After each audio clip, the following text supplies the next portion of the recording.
اگر اسلامی نظام جو ہے وہ پاکستان کا نافذ ہوتا ہے تو کون سا ایسا فرقہ، کیونکہ ہر فرقہ کہتا ہے کہ اگر دیکھا جائے تو دیوبندیوں کے نزدیک دیوبندیت جو ہے وہ اسلام ہے، اور بڑیوں کے نزدیک جو بریلویت ہے وہ اسلام ہے، اس طرح باقی فرقے،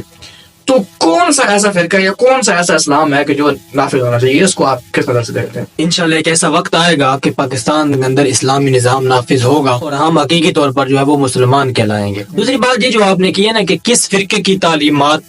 اسلام پاکستان میں ہونی چاہیے، تو کسی فرقے کی بھی نہیں تعلیمات ہونی چاہیے۔ یہ تو آپ سوال تب کریں نا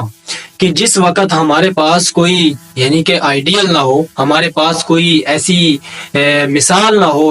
کہ جس کے اندر اسلام نافذ ہو چکا ہو۔ ہمارے پاس آپ صلی اللہ علیہ وسلم کی سیرت محفوظ ہے، ہمارے پاس خلفائے راشدین کی سیرت محفوظ ہے، اس کے علاوہ ہمارے پاس ہمارے پڑوس کے اندر افغانستان ہمارے سامنے مثال ہے، انہوں نے اسلام کو نافذ کیا ہے اور کر کے دکھایا ہے، اور پوری قوم سے اور پوری دنیا سے کٹ کر رہے ہیں، لیکن انہوں نے اسلام کا دامن نہیں چھوڑا ہے، اور وہاں پر کسی فرقے کی تعلیمات بھی نہیں۔ وہ ایک الگ بات ہے کہ دیوبندیت کے وہ تھوڑا زیادہ قریب ہے، لیکن انہوں نے قانون جو نافذ کیے ہیں وہ قرآن و سنت کے ہیں، ٹھیک ہے نا، وہ کسی فرقے کے نہیں ہے، شیعہ سنی وہابی وہ کسی فرقے کے قانون نہیں ہے۔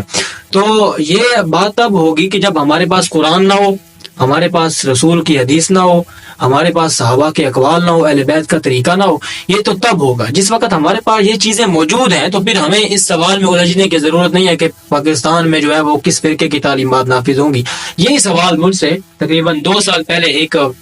آدمی نے کیا تھا، جب میں نے بیان کیا تھا نا جمہوریت اور اس طرح کی جو چیزیں میں نے بیان کی،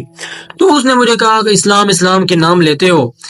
یہ بتاؤ پاکستان میں اسلام کون سا نافذ کرنا چاہتے ہو، شیعہ سنی والا، وہابی والا، بریلوی والا، کون سا؟ تو میں نے اسے کہا کہ شیعہ سنی وہابی اسلام نہیں ہے، اسلام قرآن اور سنت ہے، ٹھیک ہے نا۔ تو جب یہ ہمارے پاس موجود ہے تو ہمیں کسی بھی فرقے کی یعنی کہ تلاش میں نکلنے کی ضرورت نہیں ہے کہ ہم اس سے اسلام سیکھیں گے اور اس کا اسلام نافذ کریں گے، کیونکہ یہ تو خود پورے مسلمان نہیں ہے، یہ تو آدھے یعنی کہ ہم جیسے آدھے مسلمان ہیں، تو ان سے ہمیں اسلام لینے کی کیا ضرورت ہے؟ جب قرآن و سنت ہمارے پاس موجود ہے تو میرا یہ خیال ہے کہ ہمیں کسی فرقے کی تعلیمات کی پھر ضرورت نہیں ہے۔